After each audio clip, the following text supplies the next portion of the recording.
Hello students, good morning to all. In the previous session, we discussed about air and atmosphere. In today's session, we are going to discuss about or we will discuss about more about air. That is the properties of air and somewhat the introduction to water. Okay, so let us start with this session. As you know that what is actually air? You know that it's a mixture of gases. It's a mixture of several or many gases. It majorly constitute nitrogen and oxygen and 1% of other gases. But do you know that what are the properties of air? Yes, it is very much grateful and important to us. The main properties of air, the three main properties of air are: air occupies space, air has weight, and air exerts pressure. Let us discuss about the first property of air. Air occupies space. As you know, children, when air is filled with an object, the object increases its size, right? So let us see one example. So which we can say that air occupies space. So when we fill the balloon with air, when balloon is filled with air, the balloon becomes bigger. Okay, as a result, the size of the balloon increases. So if we break or if we prick the balloon, due to loss of air, the balloon deflates. Deflates means it will contract. So the balloon becomes smaller. Thus, it is the air that occupies space in balloon. Okay. So through this example, we can understand air occupies space. Okay. So I hope you all clear with this property. Okay. Next, we will discuss the second property of air. The second property of air is air has weight. Air also has weight. We can understand the properties of air by some examples, right? So first what we discussed was the air occupies space and it can expand also. And even air also has weight. So we can better understand this property once we read the activity from our textbook.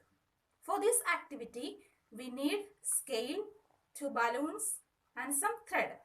Okay, so first take a scale and hang the scale on a hook by tying thread in the center. Okay, now it looks like a weighing scale, right? Then blow up 2 balloons. Then so they are in the same size.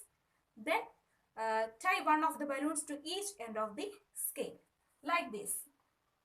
Okay, then break one of the balloon with a needle or safety pin. What will happen? If we break the balloon, what will happen? If we break the balloon, the scale on the inflated balloon goes down, right? So it indicates air has weight. You can try this experiment from your home. Okay. So inflated balloon has air.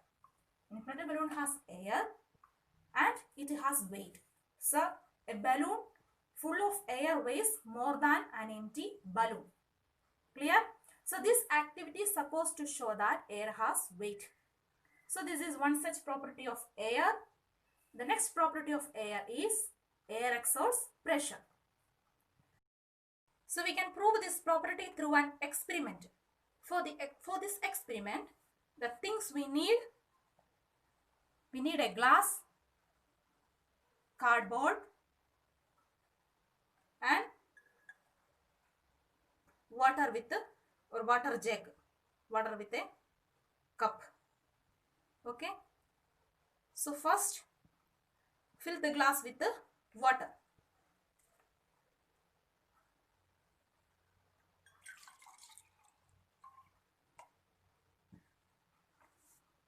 Then hold the cardboard tightly on the glass. Okay. Then make this glass upside down without the water falling down. Okay, look here.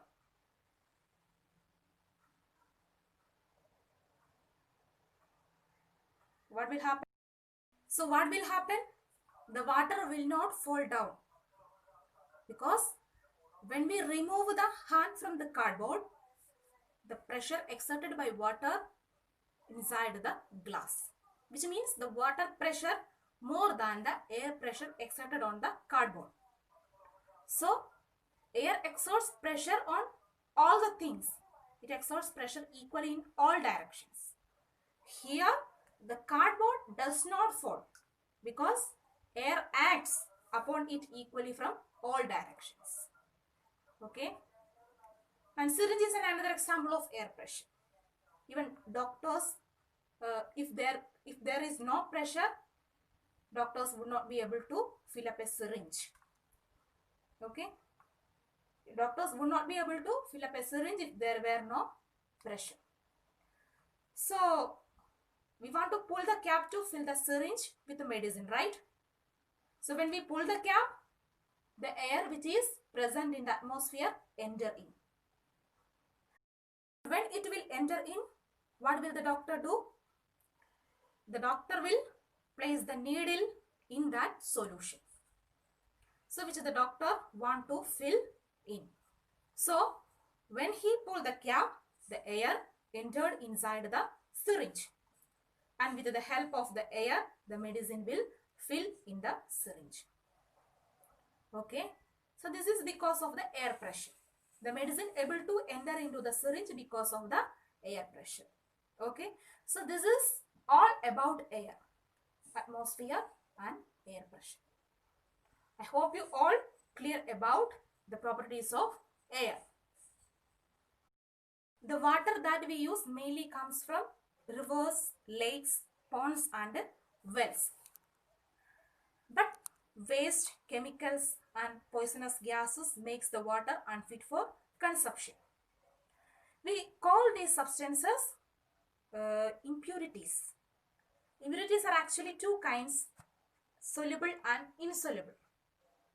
What do you mean by soluble impurities? Soluble impurities are the ones that dissolve in water. For example, salt. So, salt is considered as the soluble impurity. So, what do you mean by soluble impurity? Soluble impurities are the ones that dissolve in water.